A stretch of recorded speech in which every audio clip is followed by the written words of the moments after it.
All right, going back quite a few years ago, my uncle and my cousin, they used to train wild animals, and they did some stunt work.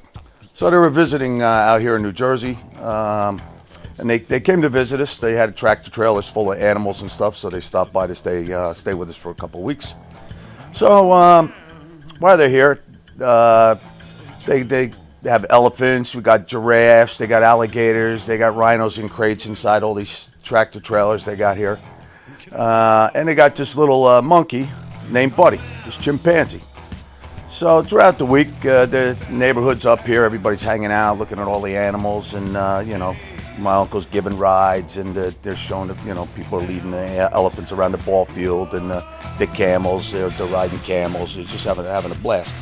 So Buddy the chimp, I would take him every once in a while down to 7-Eleven. He would love frozen Cokes. I'd give him a frozen soda. He'd sit there with the spoon and he'd copy whatever you did. So one day we're sitting out on the lawn outside, and the neighborhood's there. Some friends came over. We had this picnic and gathering. My uncle's giving rides on the ball field on the elephant. People are hanging out riding, and my cousin's got the camel. He's leading people around on that. So I'm sitting on the front lawn and I'm hanging out playing, and Buddy the chimp, he's running around, and we would play the whole time he was here. We would wrestle with him and stuff and just have fun with him. So he kept running around the lawn, and every time he would come up to me, I would tuck him into a ball and just kind of roll him, and he would roll on the grass, and then he'd run around and take off, and then he'd come back. And this went on for, I don't know, probably about 7-8 times. He just kept running around doing this. So finally one time he comes up, and I'm standing there, we're talking to people, and I'm sitting on the ground, and he comes up, and I'm really not paying attention to him too much, and he gets alongside me, and I look at him, pat him on the head a little bit. I had my arm up on my leg, just resting my arm like this, laying on the lawn. All of a sudden I look down, and he grabs my arm. He grabs my arm, I look at him, all of a sudden he opens up his mouth, and he clamps down on my forearm. And I was like, holy shit, I panicked. I thought my arm felt like it was gonna break. I punch him right in his nose, and when he goes back, he rips my arm. I quick grab my arm, I'm like, holy shit, this thing just bit me. With that, he leaps at me, comes right back at me, and he's going nuts. I grab him by his arms, and I'm holding him. All I see is these big teeth, these chiclets coming right at me, and he's going nuts. I got him by his arms, I'm holding him, he's screaming, and I got him, but I can't hold him far enough that his feet have got me. So he's got me with his feet now, and he's grabbing my neck, and he's ripping my face apart with his feet. So I throw him on the ground, I throw him down. As soon as I throw him down, the thing springs right back up. It's almost like he's got like a rubber band, like he's stuck to me. I throw him down, he comes back up. I'm holding him, he's absolutely going nuts. I put him on the ground, I just start hitting him. At first I was trying to hit him not to hurt him. Unbeknownst to me, I didn't know I couldn't hurt this thing. I'm hitting this thing, and he's getting madder and madder. Finally, I drill him, I knock him down. He gets up. People now are just scattering. Everybody's running. My uncle, he's on the ball field with the people on the elephant, so he can't leave and just come up. My cousin Eddie, he's got people on the camel. He's leading them around, so he can't just leave them either. Now, Buddy is going crazy. I get down, because he was little, I got down underneath him, and I hit him with an uppercut, and I literally lifted him off his feet, and he rolled back. He must have went 10 yards. And I figured, that was it. I blasted him. He got up, and I was like, holy, I could not believe I didn't knock this thing out. He gets up, and he's standing there. I'm looking at him going, holy cow, here we go. So now, he doesn't look like a chimpanzee anymore. Now he looks like Mighty Joe Young. His fur is puffed up. He's screaming. He's going nuts. He's running around in a circle, punching the ground. And I turn, and I'm looking at the front door of the house, and it's not that far away. But to me, the front door now looks like I'm looking at it through binoculars the wrong way.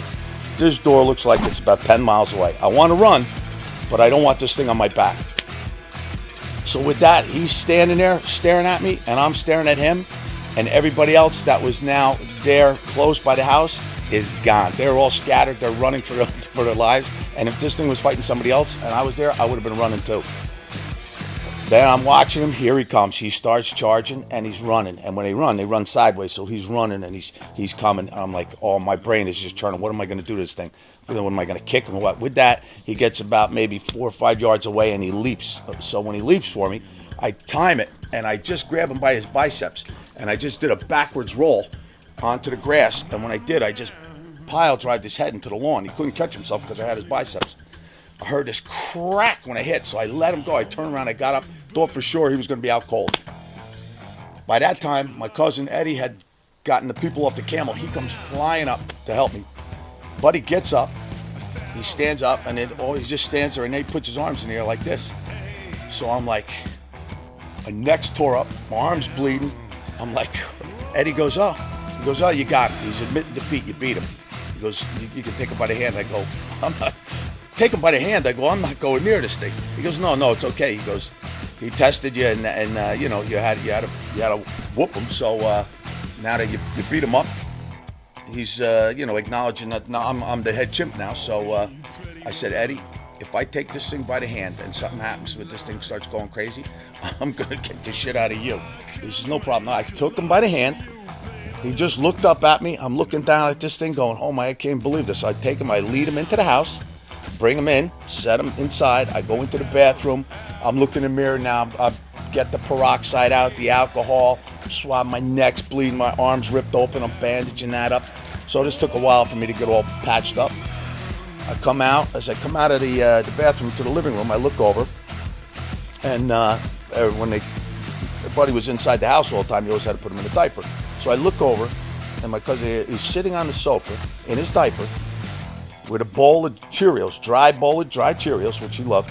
And he's sitting there eating. He looks over at me. He's watching the Flintstones. I remember to this day watching the Flintstones on TV. Eating dry, just looks over at me, gives me this little look, and I'm like, I walk outside. I couldn't believe it. He's sitting there eating Cheerios, watching TV, and meanwhile, I got bandages all over my arm. My neck's ripped apart, my face. I was like I went to World War III with this thing.